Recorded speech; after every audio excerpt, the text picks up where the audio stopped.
Marwari media आप देख रहे हैं। आज है 29 मई 2026 शुक्रवार का दिन, हिंदू तिथि ज्येष्ठ माह के शुक्ल पक्ष की त्रयोदशी। नजर डाल लेते हैं आज की बड़ी खबरों पर। शुरुआत कर देते हैं देश की बड़ी खबर के साथ।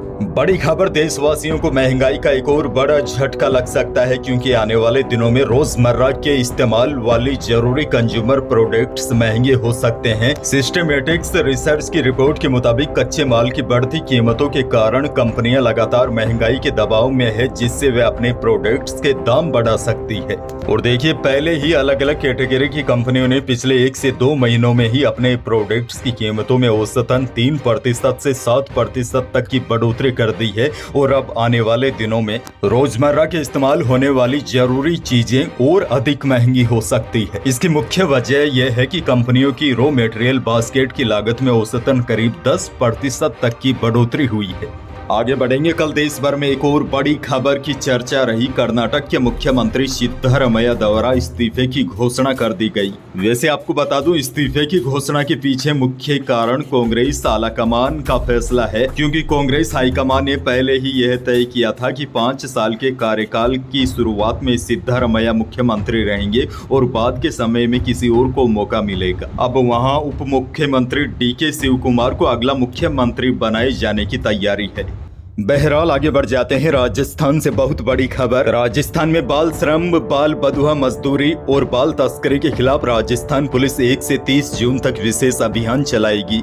यह अभियान डीसीपी राजीव कुमार शर्मा के निर्देश पर पूरे प्रदेश में संचालित होगा। अभियान का उद्देश्य बाल श्रम और मानव तस्करी जैसी सामाजिक बुराइयों पर प्रभावी नियंत्रण स्थापित करना तथा पीड़ित बच्चों का पुनर्वास सुनिश्चित करना है। हर जिले में एसपी स्तर के अधिकारी और नोडल अधिकारी बनाए गए हैं। अभियान के तहत थानेवार विशेष रेस्क्यू टीमों का भी गठन किया जाएगा, जिसमें पुलिस कर्मियों के साथ महिला एवं बाल विकास विभाग, श्रम विभाग, बाल कल्याण समिति और एनजीओ प्रतिनिधियों को शामिल किया जाएगा। होटल, ढाबों, फैक्ट्रियों, ईंट भट्टों, रेलवे प्लेटफॉर्म, बस स्टैंड और धार्मिक स्थलों पर बच्चों की स्क्रीनिंग की जाएगी।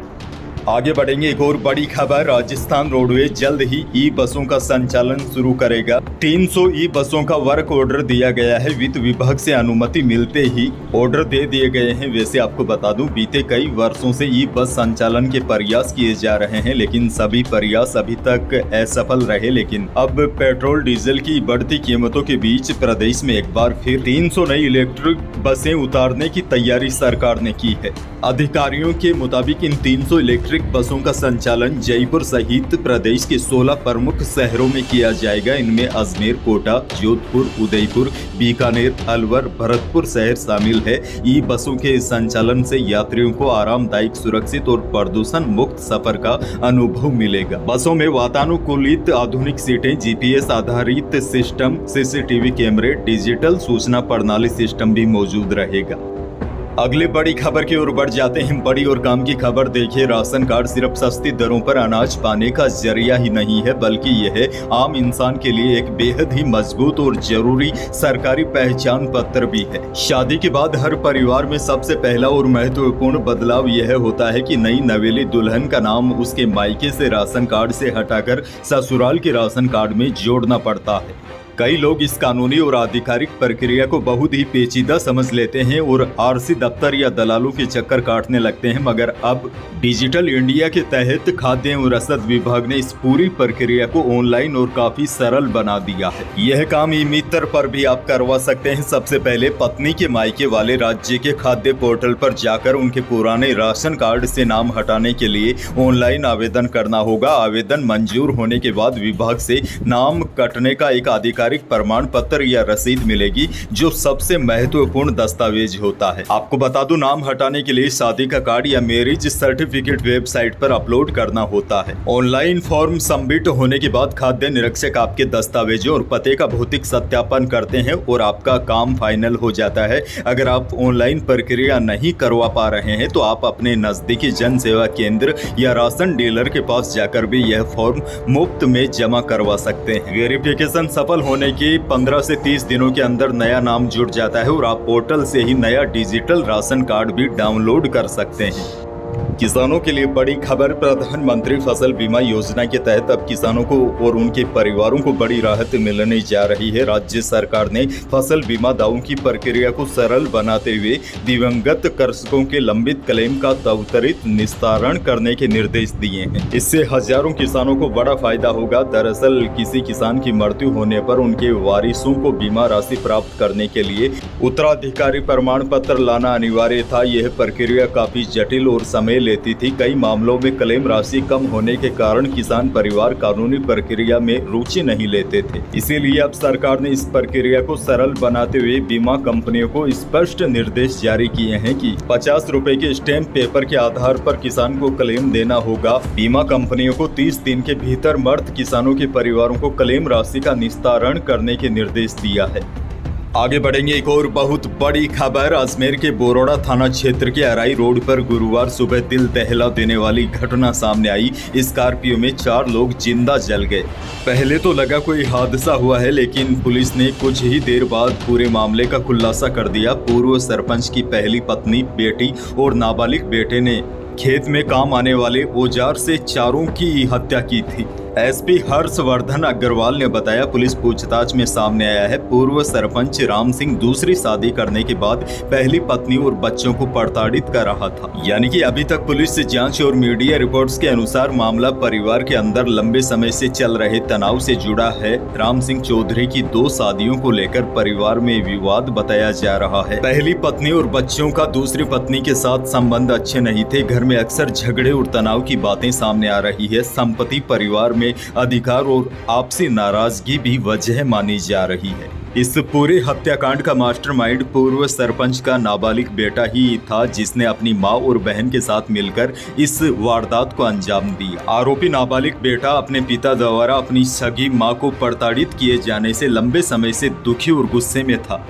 आगे बढ़ जाते हैं। बड़ी खबर। कल बकरीद के मौके पर मुस्लिम समुदाय के लोगों ने हर साल की तरह नमाज अदा की। राजस्थान हज वेलफेयर सोसाइटी की ओर से गाय को राष्ट्रीय पशु घोषित करने की मांग करते हुए शांतिपूर्ण प्रदर्शन किया। इस दौरान बड़ी संख्या में लोगों ने भाग लेकर गाय को राष्ट्रीय पशु घोषित करने और गौवंश संरक्षण के लिए राष्ट्रीय स्तर पर सख्त कानून लागू करने की मांग उठाई। सोसाइटी पदाधिकारियों ने कहा कि गाय भारतीय संस्कृति और आस्था का महत्वपूर्ण प्रतीक है और इसके संरक्षण के लिए समाज व सरकार दोनों को मिलकर काम करना चाहिए। महासचिव हाजी शेख निजामुद्दीन ने गौवंश को पूर्ण सुरक्षा देने की अपील करते हुए केंद्र सरकार से इसे राष्ट्रीय पशु घोषित करने की मांग की। उन्होंने कहा कि इस मुद्दे पर राजनीति समाप्त होनी चाहिए और गौ संरक्षण को राष्ट्रीय स्तर पर अभियान के रूप में आगे बढ़ाना चाहिए। सीकर से बड़ी खबर। सीकर में आत्महत्या करने वाले नीट्स स्टूडेंट के परिवार ने दिल्ली में राहुल गांधी से मुलाकात की। आधे घंटे की मुलाकात के दौरान परिवार के साथ सीकर कोतवाली थाने का हिस्ट्री सीटर भी मौजूद रहा। हिस्ट्री सीटर का नाम गैंगस्टर रोहित गोदारा गैंग से भी जुड़ा है। हत्या मारपीट के 14 मामले उस पर दर्ज है। NSUI के राष्ट्रीय अध्यक्ष विनोद जाखड़ ने इस मामले पर कोई जानकारी होने से मना कर दिया। वहीं राहुल गांधी ने परिवार से कहा कि हमारी सरकार भले ही नहीं है, फिर भी हम न्याय जरूर दिलवाएंगे। एक और बड़ी खबर देखिए। राजस्थान की राजनीति में हनुमान बेनीवाल और भाजपा नेताओं के बीच बयानबाजी काफी गर्म हो रही है। दरअसल मामला बिहराणा धाम विवाद और अधिकारियों की कार्यशैली को लेकर शुरू हुआ। बिहराणा धाम की जमीन और सड़क रीडिजाइन को लेकर संतों और स्थानीय लोगों का आंदोलन चल रहा था। हनुमान बेनीवाल आंदोलन में शामिल हुए। सरकार व अधिकारियों पर दबाव बनाया। समझौता भी हो गया, जिसमें कुछ जमीन छोड़ने पर सहमति बनी। इसके बाद विवाद राजनीतिक हो गया, क्योंकि हनुमान बेनीवाल ने मुख्यमंत्री और भाजपा नेताओं पर तीखी टिप्पणियां कर दी थी। उसके बाद अब भाजपा नेता और हनुमान बेनीवाल के बीच सोशल मीडिया पर वार पलटवार का दौर जारी है। अच्छा देखिए, अनाज मंडियों के भावों की बात की जाए तो बीकानेर की अनाज मंडी में सरसों का भाव रहा 6300 से अधिकतम 6980 रुपए। गेहूं का भाव रहा अधिकतम 2850 रुपए। बीकानेर में इसबगोल बिकी अधिकतम 14000 रुपए। जीरा बिका अधिकतम 17600 रुपए। वहीं जोधपुर के अनाज मंडी में जीरे का भाव रहा अधिकतम 18800 रुपए। इसबगोल का भाव रहा अधिकतम 13600 रुपए। सरसों का भाव रहा न्यूनतम 6000 से अधिकतम 6800 रुपए। मौसम को लेकर भी बहुत बड़ी खबर है। कल प्रदेश के कई जिले भीषण गर्मी की चपेट में रहे। हालांकि हनुमानगढ़ और श्री गंगानगर जिले में भीषण गर्मी के बीच गुरुवार को दोपहर के बाद मौसम बदला। तेज हवा के साथ बारिश हुई। इस दौरान ओले भी गिरे, जिसकी वजह से यहाँ के लोगों को भीषण गर्मी से राहत मिली। अब देखिए बड़ी जानकारी यह है, भीषण गर्मी के बीच एक पश्चिमी विक्षोभ सक्रिय हो गया है। नए पश्चिमी विक्षोभ के सक्रिय होने से आगामी दिनों में राज्य के कुछ भागों में तेज आंधी बारिश की गतिविधियां शुरू होने की संभावना है। आज 29 मई को बीकानेर, जयपुर, भरतपुर, अजमेर, कोटा संभाग के कुछ भागों में तेज अंधड़ के साथ हल्की से मध्यम बारिश हो सकती है। उसके बाद 30 और 31 मई को भी विक्षोभ का असर देखा जाएगा। तो यही थी प्रदेश और देश की आज की बड़ी और महत्वपूर्ण खबरें। वीडियो को लाइक करना बिल्कुल न भूलिए। चैनल पर नए हैं तो सब्सक्राइब जरूर कीजिए ताकि आप अपडेट रहे बड़ी और काम की खबरों से। धन्यवाद।